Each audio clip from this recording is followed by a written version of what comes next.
જય શ્રી કૃષ્ણ. કેમ છો બધા?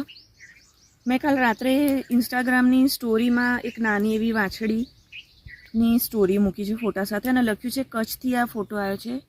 એક બેન સખત પીડામાં છે.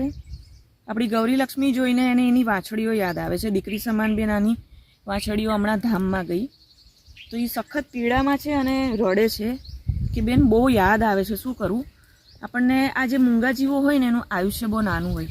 તમે બળદ લાવો, ભેંસ લાવો, કૂતરું, બિલાડું, આ લોકોનું આયુષ્ય એવું નાનું ને કે એ લોકોની નાનપણથી લઈને ઘરડા સુધીની જે સ્મરણ બધી મેમરીઝ હોય એ આપણે સાથે જોડાઈ જાય. એની ખાવાની વસ્તુ, એના પટ્ટા, એની સાંકળ, એને બાંધો, એની ગમાણ, એનું પાણી પીવાનું પાત્ર, એને ખાવાનું પાત્ર, બરાબર, એના વાસણ, એટલે યાદો છોડી જાય, બહુ પીડા થાય. પણ છે ને આ બળદ, ગાય, ભેંસ, પાડું, વાછડું, બરાબર, એના આપણા આંગણામાં જ્યારે મૃત્યુ થાય ને તો બહુ નસીબવાળી વાત કહેવાય. બાકી આ લોકોના મૃત્યુ કુદરતી થવા એ તો બહુ નસીબવાળી વાત થાય. બાકી એવા વિડીયો પણ મેં જોયા છે કે તગારામાં માંસના ટુકડા હોય, અમુક પાર્ટ્સ હોય, બોડી પાર્ટ્સ હોય, જ્યારે કત્લ થાય, સાંભળવું નહીં ગમે પણ આ થાય છે. આમ તગારામાં પાર્ટ્સ હોય, બોડી પાર્ટ્સ હોય, બાજુમાં હથિયાર હોય. આવા વિડીયો મારી પાસે આવે છે.